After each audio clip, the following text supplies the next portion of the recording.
All right, we're good.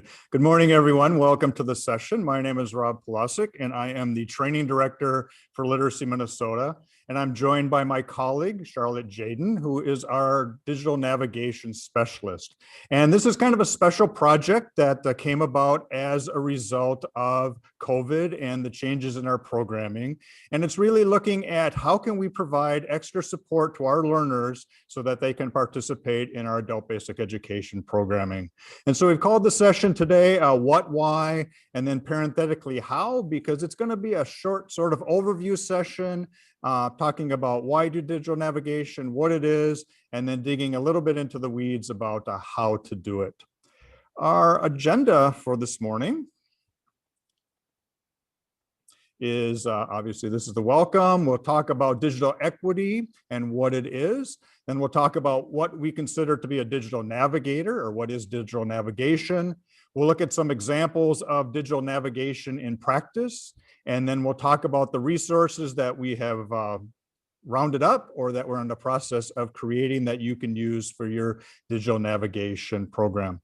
We're also going to do a couple breakout sessions where you get a chance to talk about how this applies to your program. And the focus will really be on sort of needs assessment, or what are the needs for digital navigation in your particular program. And with that, I'll pass it to Charlotte. Good morning, everyone. So Literacy Minnesota had support services money reallocated because of the pandemic. So they were able to hire on a part-time position through June 30th, which is my position as digital navigation specialist. Some of the things I will be doing are creating case studies of how digital navigation is offered in adult education programs in Minnesota, helping develop how to be a digital navigator training geared towards staff and volunteers, and making recommendations for future digital navigation support activities. So what is digital equity? Digital equity is defined by the National Digital Inclusion Alliance as a condition in which all individuals and communities have the information technology capacity needed for full participation in our society, democracy, and economy. Digital equity is necessary for civic and cultural participation, employment, lifelong learning, and access to essential services. The working towards digital equity has been around for a while now, but due to the pandemic, the issue has been brought forward, and it has made it participating in adult education more difficult due to the inaccessibility of devices, internet, and digital literacy skills. All right. So when we talk about digital equity, we often talk about the three-legged stool, meaning in order to have true equity in the digital world, you need three pieces. And the first piece is devices, a laptop, a phone, a tablet, whatever. And I think in the pandemic, I think it's really become aware, I've really become aware of the fact that not everybody has the same access to devices that I do. Going through my day, I have a desktop, 3 laptops, a phone, and a tablet that I get through. And I was kind of shocked when people, when I saw that students had 1 laptop for the entire family, or everybody was using the phone or whatever. So a huge part of digital equity is just having a device and having enough devices for everybody in the family. Internet access. The second piece, you have a device, but you also have to have a connection to the internet, since that's where programming is done. And we did a digital navigation program with Ramsey County, which I'll talk about a little bit later. And I think one of the things we heard over and over again was the laptop was really nice, but the hotspot was really what was most important. We can't go to the library anymore. We can't go to the coffee shop anymore. So internet access was really an issue. And then the third piece, I can get my clicking going, is digital literacy skills, knowing how to use these tools. And we see people who have devices and they have internet access, but they're not sure how to log on. They're not sure how to use Zoom. They're not sure how to use MobiMax or whatever. So that skill is needed as well. That piece is needed, those digital literacy skills. And we sort of use the analogy of a stool because you need 3 legs to hold up a stool. And if you have 2 legs, it's going to fall over. If you have 1 leg, it's going to fall over. And so it's really important to remember that we provide all 3 legs of those stools. And I've seen a lot of programs that give everybody devices, but nobody has a way to connect to the internet, or they give everybody devices, but nobody's sure how to use them. Or, we have all these great digital literacy classes, but people don't have the resources to log on to them. And so in order to have true digital equity, you need to have all 3 pieces. And if we were in person right now, we do a little dramatization where I had Astrid sit on a 1-legged stool and we watched it fall over and talk about how that doesn't work very well. So you're just going to have to envision how that works. One of the nice things is that this isn't kind of an unfunded mandate. There are resources being provided by the states. So I'm going to have Carla share about, Carla share about some funding that's available. Or Astrid's going to share, sorry. I think so, yes, thanks, Rob. So due to the pandemic and the many changes in programming and professional development being moved virtually, we were in a situation where a number of our support network providers had some anticipated underspending this year. And so as we considered the best way to reallocate that and use it, we decided that one of the critical pieces that we're hearing, obviously, is a digital equity piece. Students do not have the devices, the internet, or the digital literacy skills that they need to participate effectively in adult education programming. And so Literacy Action Network, through their supplemental services grant, is going to be distributing some of that underspending to consortia. And we have calculated a formula that's based on each consortium state funding amounts, the total amount available, and then a projected minimum of at least $2,000 going to each consortium. And the intent is those funds can be used to purchase devices for students, to purchase devices to create a lending program, to purchase or support internet service access for learners, as well as staffing to help learners navigate using those devices or getting access to those devices. So the way that your consortium can participate is by having your consortium fiscal agent fill out the form, the opt-in form that was sent to them yesterday, March 4th, by our State Director, Brad Haskamp. It's a simple form. It'll take 5 or 10 minutes where we're asking each consortia to respond and either opt in or out to that funding. And then once those are due next week, we will be working with Literacy Action Network and Literacy Minnesota to get that funding out to you as soon as possible so you can get devices and services and skills out to your learners. So we're really excited about using the funding in that way. And then, as Charlotte mentioned, her position is there to support you in thinking about how to use that funding effectively.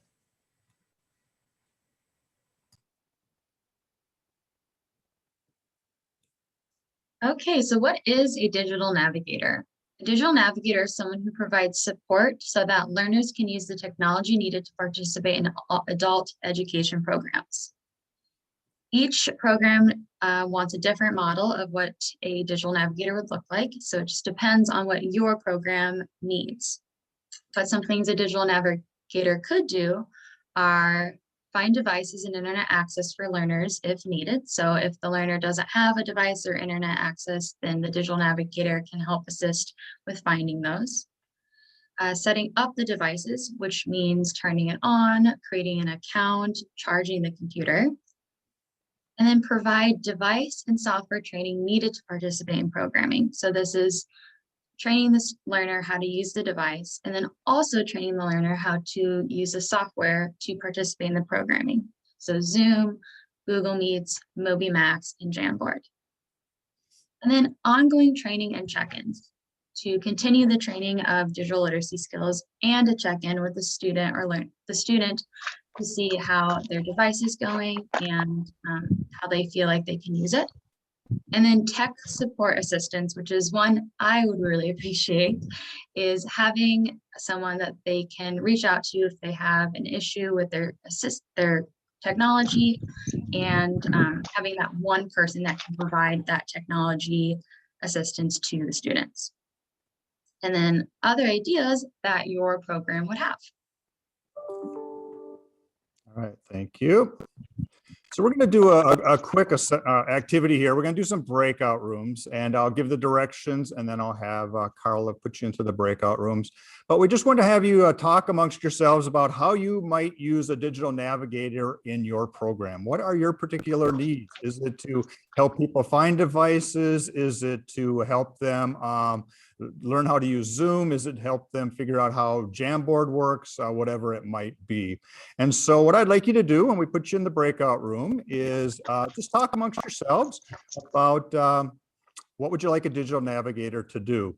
And one of the things that we've found is that these things are probably happening in the program already, but they're happening because the coordinator is doing it or one of the teachers is doing it or whatever. And one of the concepts of a digital navigator is you have a dedicated person who can do those things so that the teachers can teach and the coordinators can coordinate and the managers can manage.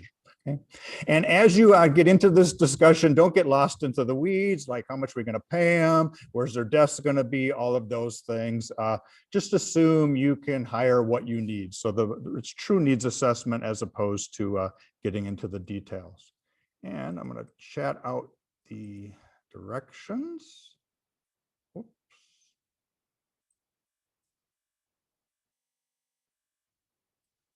Copied the wrong thing.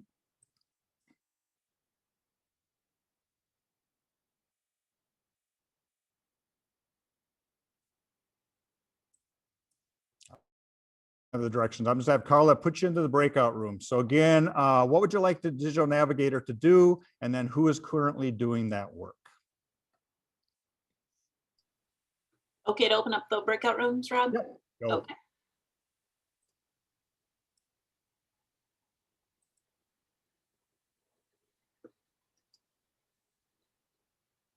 Turn off your cameras and mute your mics if you haven't already done so.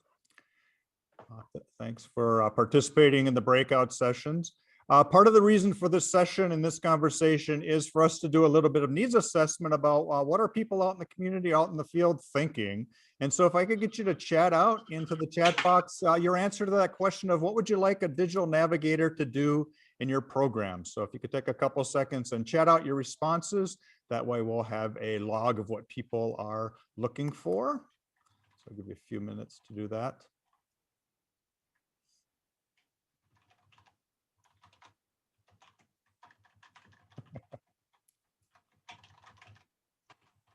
You're making it either very easy or very hard for us with your responses.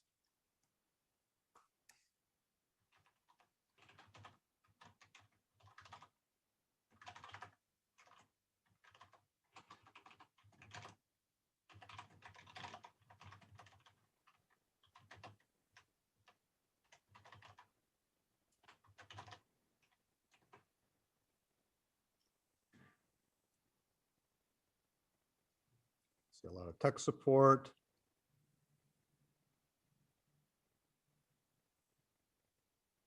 Some specific things like Zoom help.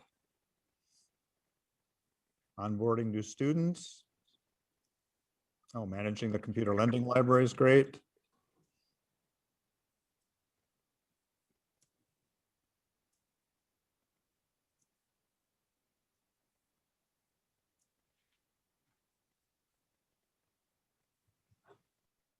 Orientation to the technology.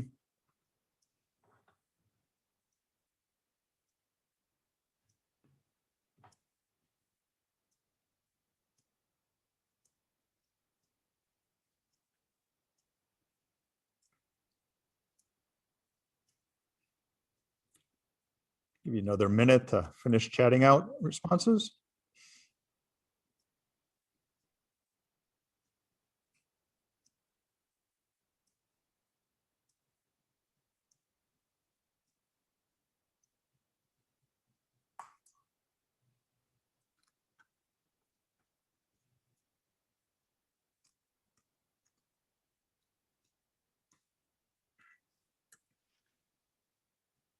Oh, that's a cool one, ongoing mini workshops.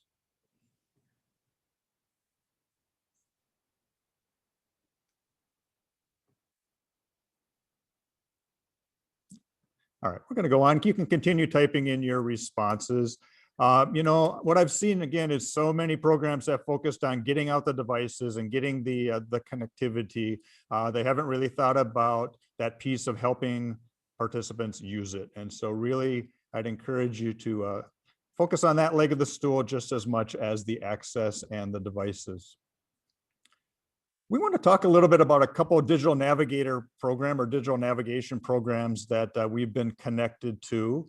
And Charlotte has been doing a lot of research, and what she said is, there are a lot of programs talking about digital navigation, but Minnesota is one of the few that's actually doing digital navigation. So as we look at best practices and models for best practices, we're finding that a lot of people are thinking about it, but not a lot of people are doing it, at least not formally. And I want to share about a couple projects. One was one called the Ramsey County TechPak project or program. And if you're asking, why is the tutor training guy talking about digital navigation, is because I was involved in this program. And Literacy Minnesota, along with Ramsey County and St. Paul Public Libraries, worked together, got some CARES funding, and we were able to secure devices and hotspots for residents of Ramsey County who were impacted by COVID. And of course, that's pretty much everybody has been impacted by COVID. And so they were able to distribute 500 laptops, and then they added an additional 175 laptops to that. So we gave out a total of 675 laptops. And then in addition to that, everybody got a hotspot and 1 year of really good free internet. And then Literacy Minnesota really pushed for that third leg of the stool, which was to have digital navigators. Rather than just giving out the devices, we wanted somebody to provide support. So we were able to hire 5 navigators, including Charlotte. And the navigator's job was to help the recipients figure out how to turn on their computer. In some cases, that was a struggle for them.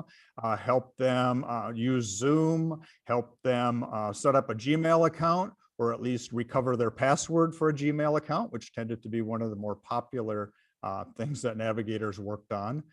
We asked them to go through the first 3 units of the Northstar digital literacy assessments so that they could check their literacy skills. And then we did referrals to either adult education classes, especially digital education classes, career lab for job hunting, and then social services. What we found were a lot of people were suffering, and the navigators found that out. And so they were able to help them access services through the county or through the state. And by far the most popular service was adult education. We got a lot of people interested in getting connected to digital literacy classes and just ABE classes. Okay. Charlotte, you want to talk about the Northside program? Yes, thank you. Oops. Oh. There we go. So the Northside digital navigation and the open door learning, like many adult education programs, moving to distance learning brought on challenges that you weren't experiencing before moving to distance learning. Teachers and staff, the open door learning, were providing technology assistance, which was pulling them away from important work, and because they were providing that to their students and didn't have someone else. So Literacy Minnesota hired former Vista and digital navigator with the TechPak program, Nick Polson, to provide these services. Nick assists with distributing devices, technology support, and developing digital literacy skills, as well as creating organizational forms for teachers and students to use if they need to get in touch with Nick. This was really helpful and fulfilled the technology assistance, allowing teachers and staff to focus on their work. Yep, I think what we found is that, again, this was being done in order for the programs to run. Things had to be done, but it was done in less than an optimal way by having the teachers do it or the coordinators do it. So we made the decision to hire a dedicated navigator and then came up with systems to allow him to provide that support so that the teachers can teach and the coordinators can coordinate. One of the questions in the breakout chat was, how are you currently providing these services? And so if you could if you could chat that out. There's a question from Julie about how this was done in COVID. Nope, it's all done remotely. Everything that happened in the Ramsey County project was done over the phone. In fact, the navigators never actually touched the hotspot that they were telling people how to use. There were a few situations where it was just really impossible to do it over the phone. We had seniors who were all in their mid 80s and they were really struggling with the technology. And so armed with masks and face shields and all of those things, the navigators went and met in the community room. I know that Charlotte met in somebody's hallway. The libraries were open for people, and they had space with a shield that they could do that initial setup at least. So Sherry was saying that navigation is done by individual teachers. And I think that's pretty common, helping them figure out how to access the technology to get into class. How else are people providing navigation?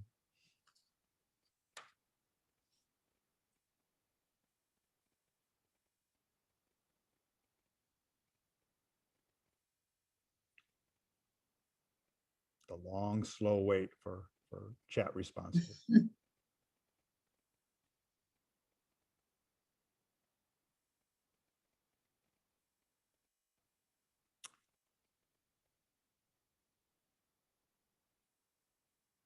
So again, AmeriCorps intake specialist. We have a CTAP volunteer. Charlotte was a CTAP before she was a navigator. We have a CTAP who helps get devices set up and all the software running like that. We have one of our teaching assistants who will talk with the learners over the phone, make sure they know how to use Zoom, practice Zoom with them a little bit. And so then they are able to meet with the volunteer, knowing that they have all those skills mastered, so the volunteers and the teachers don't have to take care of that. Orientation teachers, that is a great idea. I think that's essentially a navigators, a combination in Christine's program. As Charlotte said, you're going to find your own model, and that might be a dedicated person or it might be a combination of people, but we really encourage you to recognize that this isn't something that just naturally happens. You have to set aside the time and the resources to make it happen. Teachers don't need one more thing these days.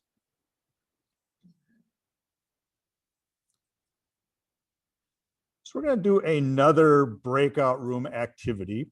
And we talked about program needs. We want to move into determining learner needs. And one of the things you'll need to do when you set up a navigation program is to really hammer in on what is it that learners need to be able to do. And the more detailed you get, the better it's going to be for setting up your navigation program. So you could say, well, they need to be able to use computers, but that is a pretty overwhelming thing to try to tackle. So really breaking it down into the smallest little objectives, just like any teaching, is the healthiest thing to do. So I'm going to give you an activity here. And we'll give you another 10 minutes. And we're going to assume that the learners have devices and internet access. So those two legs of the stool are under control. And so now we want to focus on what are the digital literacy skills that you need to help the learners develop. And so that's what I just said. So you could think, Zoom, email, Google Meet, MobiMax, Jamboard, all of those things. But then once you get to that level, I'd break it down even further, because they really don't have to know absolutely everything about Zoom. They need to know how to log into Zoom. They need to know how to mute their microphones, how to unmute their microphones, how to join a breakout room, maybe how to share their screen at some point. Okay. They probably don't need to know how to set up recurring meetings or remember the difference between creating a breakout room and recreating a breakout room, which I don't ever remember. So you want to break it down as much as possible. Okay. So again, there are some examples. And then if you can't automatically think of what these are, who could you ask? Okay, if you're a program coordinator, you'll probably have to ask the teachers in your program, what do our learners need in order to participate? So I'm going to go ahead and have Carla activate the breakout rooms. And I do have the directions for this one saved. So I'm going to go ahead and chat them out.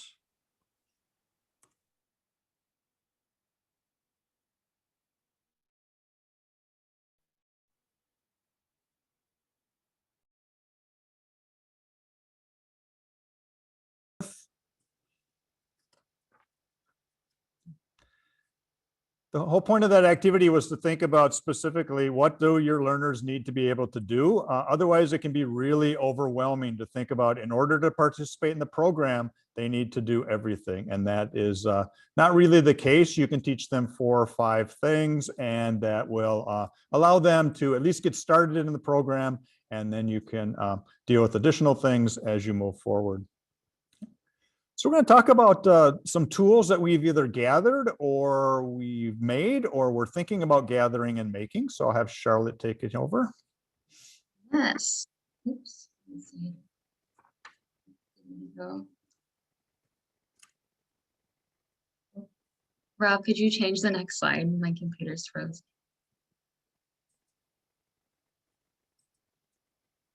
Hold on.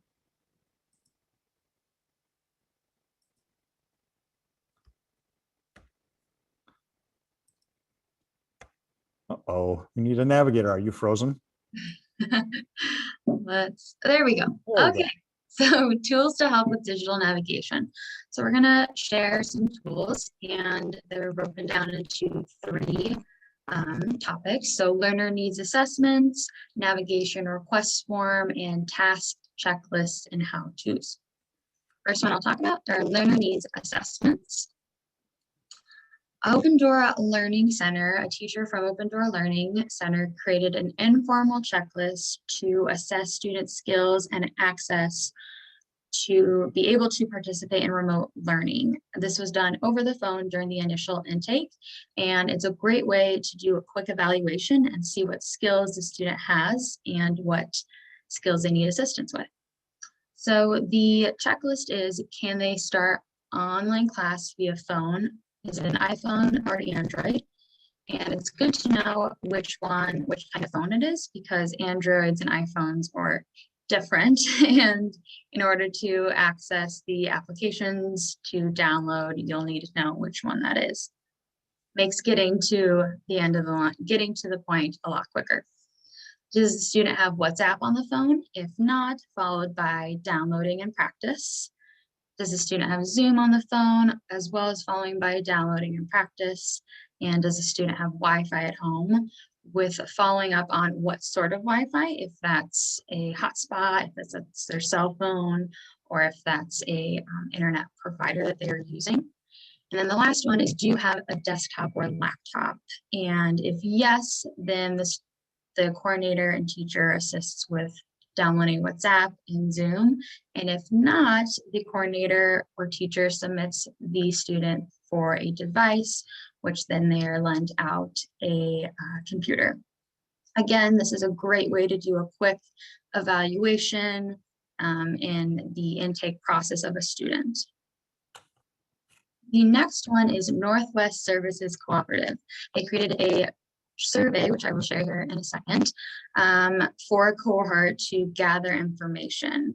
It's a great way the survey is a great way to determine what skills the students need assistance with or what technology they need. And it's also a great way to send out a bunch of questions and then receive a bunch of information back for you to determine what your program needs. So I'm going to click and share the survey really quick.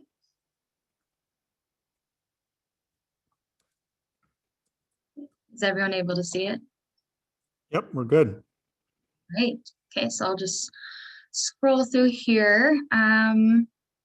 It has a great way to choose what school they go to and enter their name and phone number, which of course is important, so they know who this is.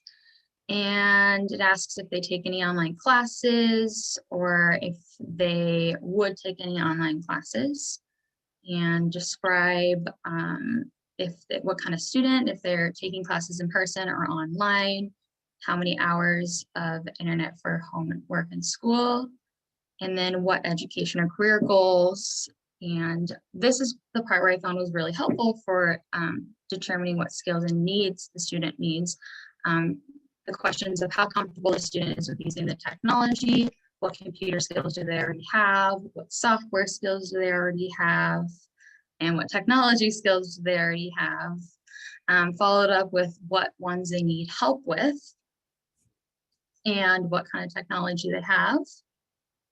And other questions about their internet and what software they're used to using, and so on, along with internet providing as well.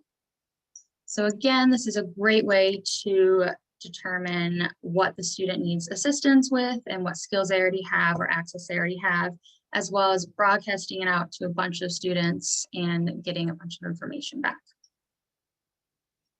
The next one I'm going to talk about is a Navigator request form. Nick with the Open Door Learning Center created this Navigator request form to sort of centralize and organize all the technology requests for him as the digital navigator.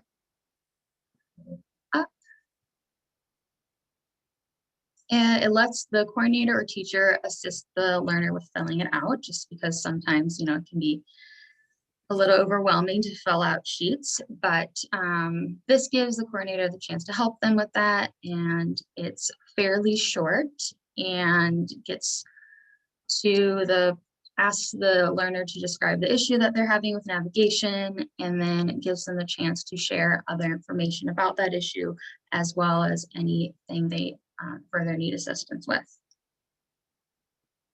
So again, this could be a great example of for your program to organize the requests for a digital navigator or an IT support person. And it also allows the digital navigator to access that information quicker, so then they can assist the student in a timely manner. And the last one we'll talk about is tasks, checklists, and how-tos. And I'm going to pass it off to Rob. There's a question about, will we be sharing these resources? Yes, these will all be available on the Literacy Minnesota's website. We are still figuring out how to organize the navigation materials. For some reason, they just won't give me total control of the website. So several people are weighing in about where exactly they will be, but they all will be available, probably at the link that I'm going to send you in a couple seconds. One of the things that will be on there, as Charlotte said, are some how-tos and some checklists and so forth. So here's one sort of getting at what you did in the breakout session, which is, let's take a big thing like using Zoom and then breaking it down into all of the little pieces. Okay. And there's one for Zoom, there's one for email. Okay.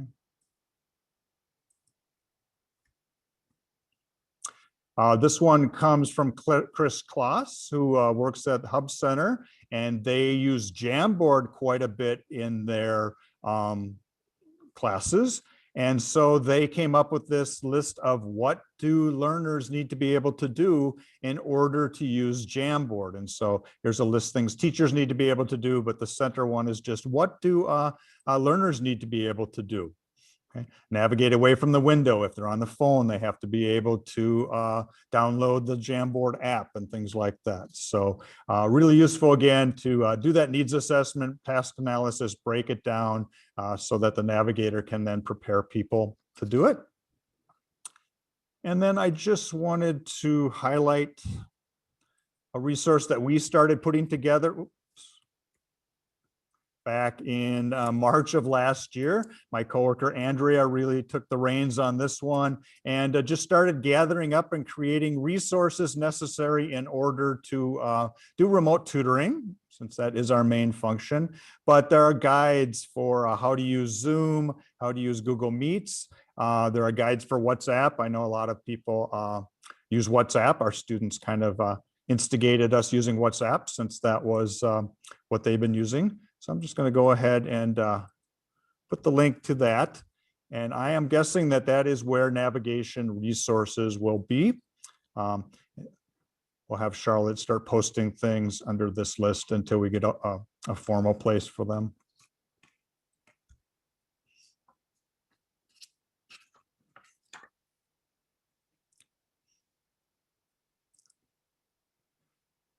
Charlotte, I'm going to ask you a question.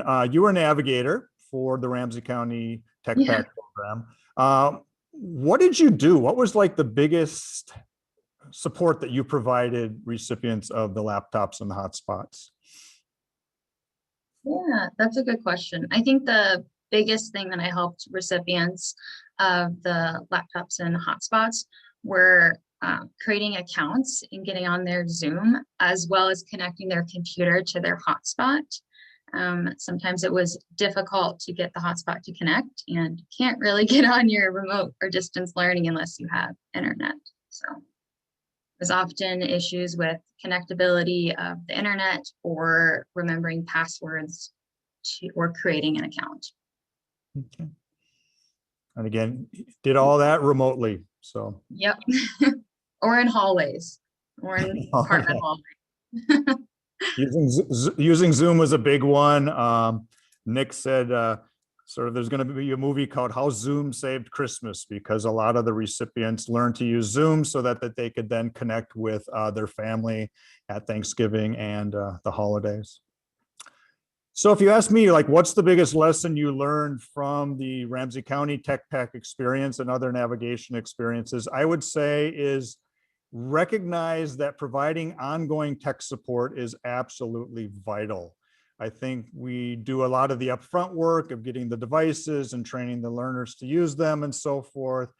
Don't underestimate how much ongoing support for tech help is going to be necessary. That navigators in the project spent a huge amount of time doing that. So, oops. There we go. Just some suggestions here is one, really be mindful of that and come up with a plan for how are you going to provide tech support for the learners. In some programs, it's here's the number of the tech vendor, give them a call. In other programs, it's we have staff available to help you out with your IT needs. But really come up with a plan ahead of time and recognize that it's really, really hard to advocate for yourself around tech issues. If you've ever had to call Best Buy or a vendor and explain your problem and talk in techese, that is really difficult. And so a huge support that you need to provide your recipients or your learners is that ongoing tech support. One thing I would encourage you to do, if your program has purchased 30 laptops that you've distributed to learners, then figure out what is the process if one of those laptops needs tech support. Who do you call? Who do you talk to? What's the process? So that you're familiar with that, process, so you can help the student do it, or you can at least tell them what's going to happen to them.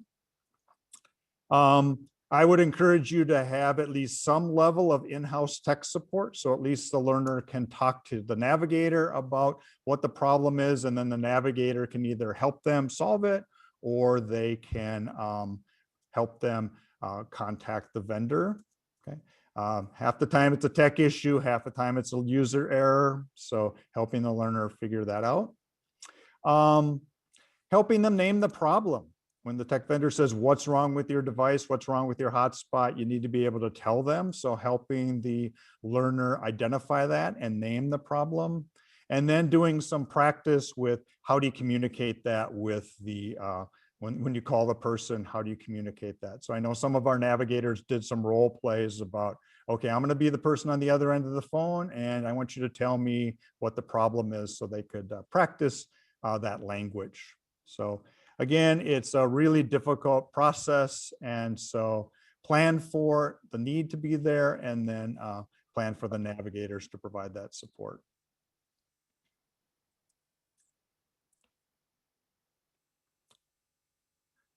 So who's moved my screen? There's a problem with people are sharing. There we go. Quit touching the keys, Charlotte.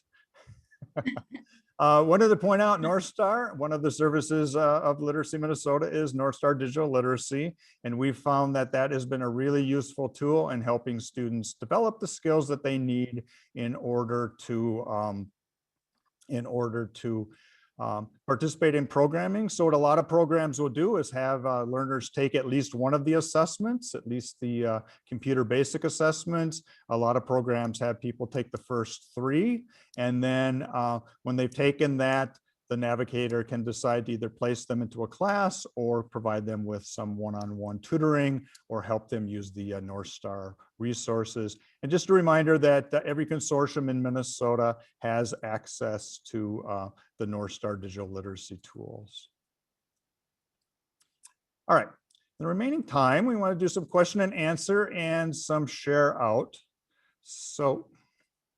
So what I'd like you to do in the chat box, again, with this conversation being a way for us to do needs assessment, is what support or what additional support would be really helpful for you to have in order to move your digital navigation program forward?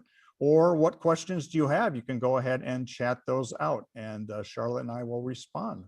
So again, if everyone could share a little bit about what their next steps are going to be, what support would be helpful, what questions you have, that would be great.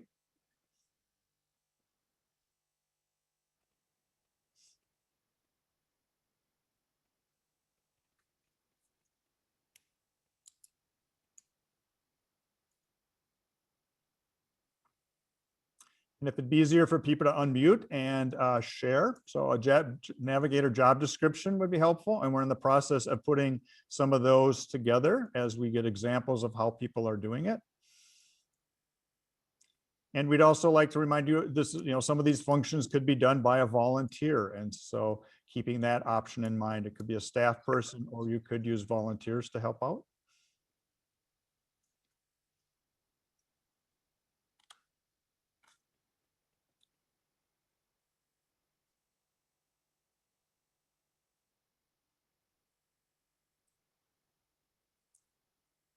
This is all making Charlotte's work plan for the next 3 months here. So all this information is helpful.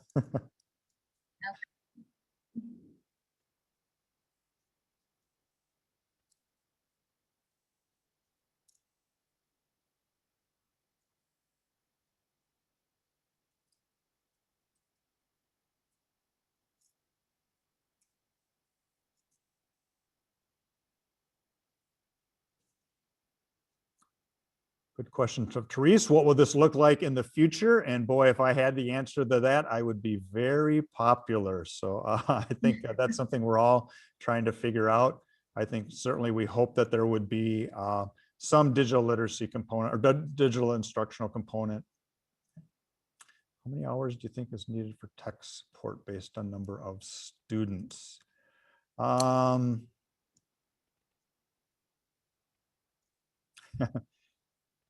It's hard to know because some students don't need any tech support and then some students need lots of tech support. So based on, we had about 100 learners at any time and we were probably spending maybe 20 hours a week providing tech support. It gets pretty in depth if you have to make phone calls and sit on hold.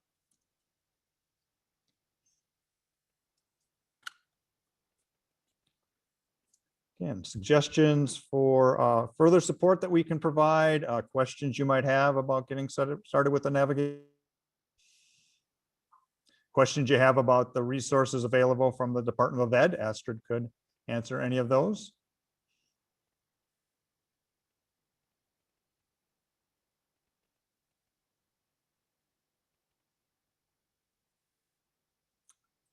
Using WhatsApp as a springboard. And I think we found that at the beginning of the pandemic, that is what learners typically used. And then most of them migrated over to Zoom just because it was greater functionality and because being able to use Zoom is kind of a life skill. And so that was useful. Is CTAP still going and it is offered in rural areas? As far as I know, it is. Charlotte was a CTAP for a couple of years. Do you have any insight there? CTAP is still going, and I think when I was a CTAP, there weren't any sites in rural areas, but I think that's something that you could reach out to the program manager about, and we could always put in his information. Good question. Charlotte, what's CTAP? CTAP stands for Community Technology Empowerment Project.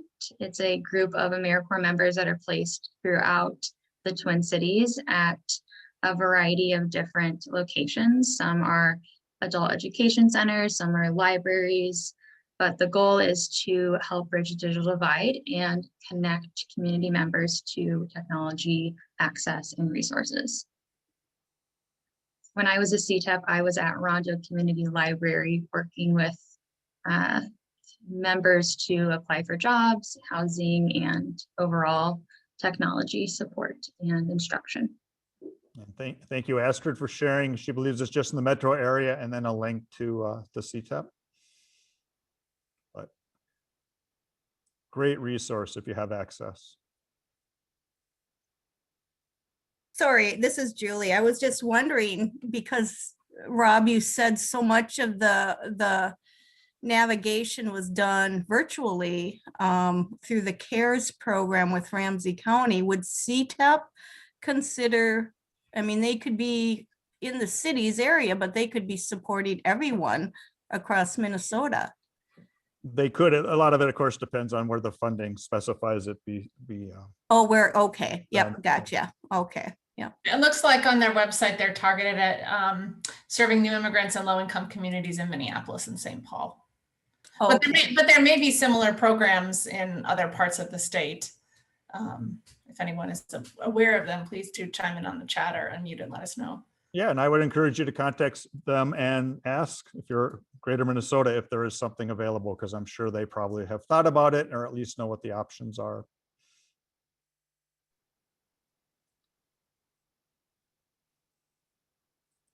All right, well, we are going to wrap it up. We have a couple minutes early. Again, we'll hang around and answer any questions people might have. Thank you for attending the session and good luck with your digital navigation efforts. And please feel free to contact us with any questions about digital navigation as well. My email should have a C in front of the T, so I can put that out into the chat. Oh, I mistyped you. What a bad boss I am. I'm No, sorry. that's okay. I won't hold it against you, Rob. Uh-oh.